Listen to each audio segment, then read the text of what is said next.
So today I want to talk about the summer event story in Snowbreak Containment Zone. I genuinely pretty enjoyed it.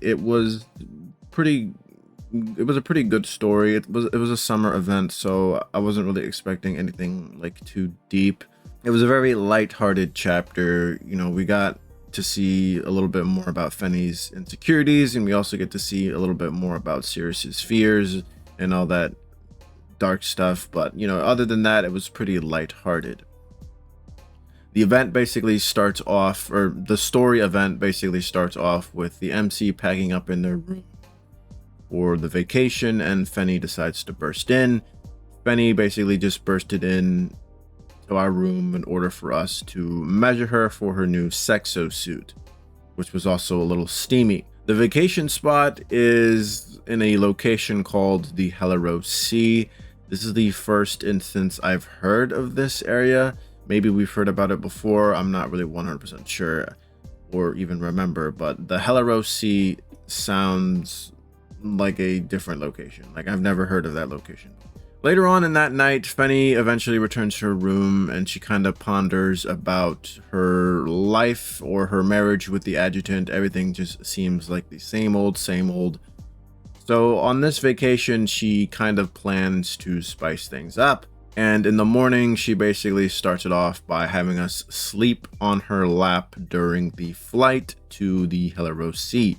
We land at the beach. The playable characters kind of like do their own thing, have fun at the beach. We encounter Cirrus surfing with her new exosuit, and she does an oopsie while she's surfing. So we basically have to end up saving her, which is kind of foreshadowing later events, basically. So we teach Cirrus how to swim with a little bit more, steamy concepts. She attempts the new surfing move we teach her, only for her to fail, and she kind of randomly gets memories while she was underwater. The memories here were a little vague. It was basically Cirrus at the beach with her lab colleagues. They seemed to be making fun of her, but we didn't really get more than that. The adjutant comes to rescue her, and we give her a little mouth-to-mouth action, which was, pretty nice. So with every summer event, there is a summer competition going on this year. This year, it's being related to tabletop, which was kind of unexpected. I don't know too much about tabletop. I do know it's basically like role-playing and shit. It does seem pretty interesting, but I don't even know where to start. But, tabletop, it just seems pretty interesting to me. Acacia being the one that made this tabletop game, and she was being smug about it. She was doing all these JoJo poses and shit, which was pretty cool. We end up getting a flashback of Acacia's briefing, which was just a horror movie night, or a horror movie day, I guess. It took place during the day, so it wasn't like a horror movie night. The DVD breaks, and on our way to repair it, we meet a cute pink cat girl by the name of... Wait, do we know her name at this point? No, well, her name is Mia, basically. We meet a new character who will most likely be playable in the future. She was looking for the HR department, and we basically tell her it's like a floor below. We pet her cat ears as a reward, only to really learn that they're not real cat ears. It's basically just her tufts of hair that resemble cat ears. So Maxar is still the only cat girl we got. Hopefully, maybe in the future we'll get a kitsune girl, but that's later. We learned from her HR employee that Mia kind of just wandered off, I guess. I mean, Mia, she seems pretty eccentric. She seems like the type of gal that just loves to wander, I guess, with the pink hair and the short shorts. And, she just seems like a general, like the type of person that just can't stand still. Anyways, back to reality. Acacia takes us to an empty room with a table to play the tabletop game. The setting of this tabletop game is a paranormal setting. We're basically paranormal investigators. I forgot to mention that the characters that are participating in this summer competition is going to be Fenny. Obviously, Cirrus joins in. Narita joins in, which is kind of unexpected. And the adjutant themselves also, joins in because, the MC and all that. We get a character sheet. We get to select our skills. Narita picks the intimidate and listen skill, which kind of fits her character. The MC, us, we take the search and first aid skill, and Ceres takes the psychology and psychoanalysis skill since she did take that in college, and Benny takes cooking and charm. However, she accidentally picks driving instead of charm, but since Acacia is a smug little brat, she doesn't let Fenny, change the skills. So the tabletop story eventually begins. Acacia kind of fucks off because she thinks she's not that good of a game master, but the person that takes her place as the game master for this tabletop game is Mia, who is an expert on who's an expert on tabletop, I guess. I think the writers kind of just wanted to show off Mia a little bit more.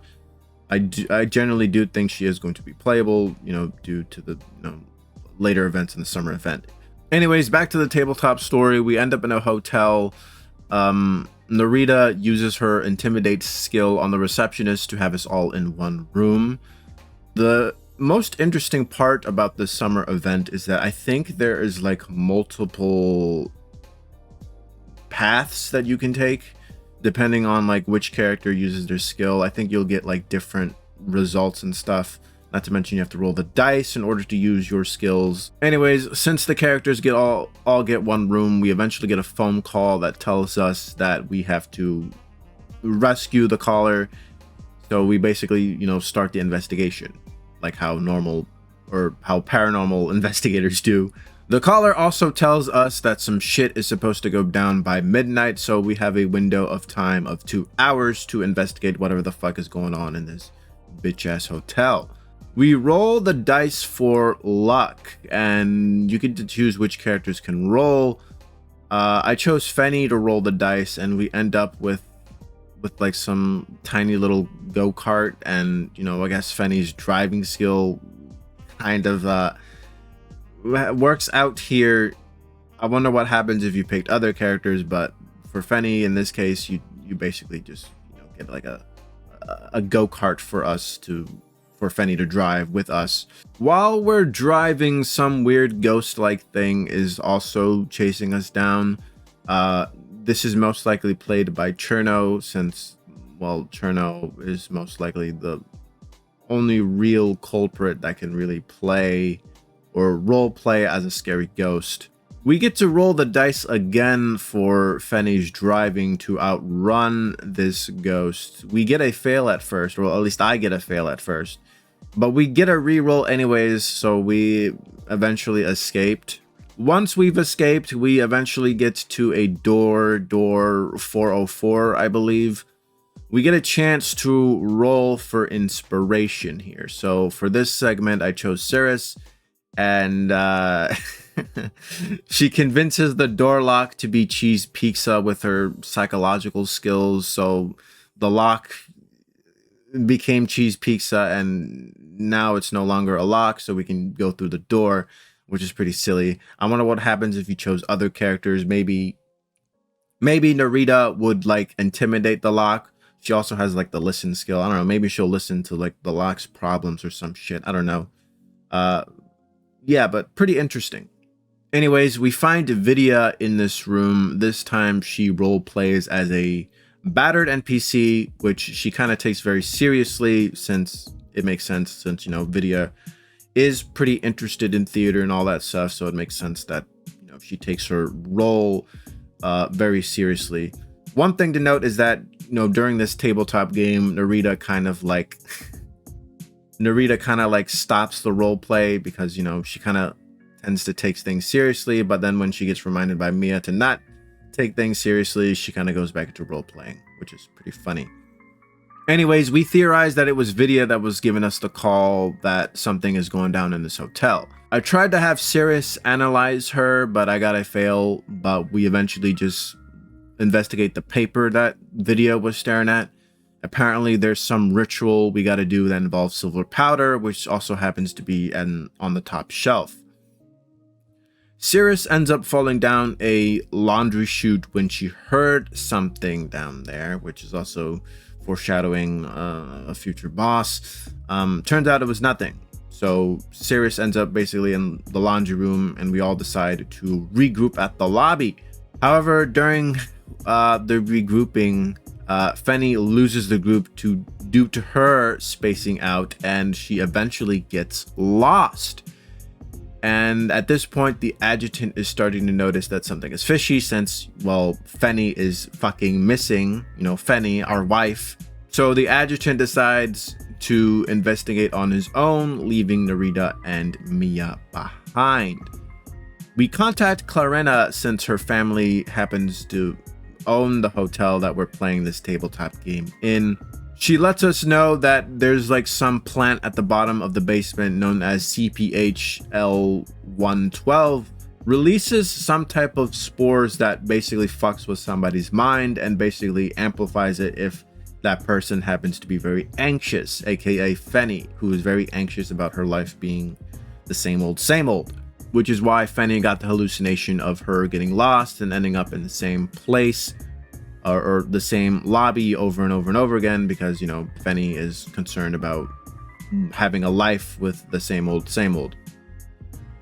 Clarena has to take a few minutes to find the cure for this spore. So while Clarena is searching for the cure, the adjutant basically eventually finds Fenny. Fenny gets happy and reassured. She was a little scared, but she wasn't really that scared. I mean, Fenny is pretty strong, so like despite the weird hallucination that she got of her getting lost, she's still genuinely pretty strong, but she does still have some insecurities at the end of the day.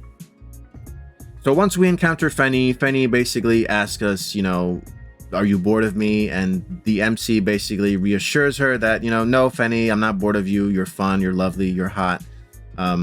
With love we can prevail, and that kind of just reassures Fenny that she won't get cucked and forgotten, which is pretty nice. Also, the MC is aware of Fenny's antics at night. Apparently Fenny will like poke us in the middle of the night, even though she thinks we're asleep, even though we're not asleep, because the adjutant really likes looking at Fenny, which I can't blame him for because she's very hot. Anyways, minutes later, Clarena calls us and tells us the bad news. The bad news is that we're not allowed to destroy the plant as it has high value with the company's shareholders, the company being Clarena's company. But the good news is that the effect of the spores only really lasts 3 minutes, and the body eventually gets an immunity to it anyways. So despite how strong the hallucinations the spore releases, it only really lasts 3 minutes, which is pretty interesting. So the spore itself is not that terrible. Anyways, the plan here is to inject the bitch-ass plant with enzymes to stop the spores, because the spores can highly affect civilians like Mia and stuff. So, we better stop this bitch. Cirrus herself decides to head for the route since she's the only one in the group that's too relaxed for the spores to really affect her anyways. However, that doesn't really plan out that well, because eventually when Cirrus ends up near the root of the plant, she basically starts to remember unpleasant things. I also want to point out that this area that we're in, this new area in the summer event, this new area looks really good. I really actually like this new area. It reminds me of the back rooms on 4chan, which always intrigued me. My dreams always kind of like resembled stuff like this, just me exploring like some empty hallway or hotel or some empty school building, right? I don't know. It really gave me some backroom vibes. I really liked this new area. Anyways, as Cirrus gets closer to the root of the plant, the fucking hallucinations she gets, it basically starts to rain in the hotel to the point where like the rain is basically flooding the bitch, and eventually Cirrus gets flooded. Well, not flooded, but like she, the hotel gets flooded, right? And Cirrus is basically, swimming or drowning at this point. We basically learn that Cirrus is scared deep down of forgetting her loved ones. In case you don't know, Cirrus has like a memory issue and stuff. She tends to forget things a little bit more easier than the common person. So she's terrified of forgetting the adjutant, her loved one, because, you know, that's kind of like a very scary thought of, you know, you forgetting your loved ones, right? Cirrus also remembers a suppressed memory. Apparently, the adjutant a long time ago did save Cirrus on the beach while Cirrus was drowning. For some reason, we don't really know why she was drowning, but she was drowning at the beach on her college campus, I guess, and the MC saved her. So she remembers that memory, which is one of the reasons why she loves the adjutant, because it was kind of like a love at first sight type of deal. Anyways, the hallucination stops. Cirrus ends up injecting the bitch-ass plant with the enzyme. So everything's all good, right? Well, no. Apparently, Mia encounters some weird blob thing from Dragon Quest. The blob thing is actually a mature spore of the SPHL-12. Mia assumes that this was like the final boss of the tabletop game, but it's not. I don't think we ever find the final boss of the tabletop anyways. This spore thing ends up being a boss that we got to beat up. So we beat it up. Fenny takes her vengeance. The spore thing turns into a seed, and we basically, you know, take it to a lab so we can put it in a growth pod, I guess. After the silly little boss fight, we get some alone time with Cirrus. Cirrus basically tells us that it was us that saved her that day, which is why Cirrus loves us. We get a confession of love from Cirrus, and, you know, we kiss her a little bit and all that good stuff, which is pretty cool. And then later on, we have segs with Fenny underwater, which is pretty nice. And since that tabletop game we played never really got resolved, we basically get a bad ending, quote unquote, as a result, which is basically just the sex with the other girls. But the adjutant also tells Acacia that, you know, yo, next time you should probably just play with us instead of just fucking off, which I definitely agree with. I think Acacia should have been with us, but she was not. So I kind of liked how, like, the writers kind of, you know, realized that, yeah, we probably should have had Acacia in, but we didn't. But, you know, yeah, next time Acacia should play with us, which I agree with. And towards the final end, we get to see Mia off, but before Mia sets off, she basically tells us that she wants to be a manifestation. She wants to work with us. This basically confirms that she will be playable in the future. We just don't know. She could be next patch. She could be the patch after that. There's also like other girls that we gotta marry and covenant, but, you know, Mia will most likely be playable sometime in the future. And that's basically the end of this summer event. As I stated earlier, it was pretty lighthearted. Nothing really too deep happened here. Pretty good. I wish Acacia was in it more often, which kind of sucks. You know, I give the story an 8 out of 10. It was pretty good. It was pretty nice. Very lighthearted, very nice slice of life type of deal, which I kind of love about these gacha game event stories. So yeah, pretty good. Let me know what you guys think, and I'll see you guys later. Bye bye now. Come again soon.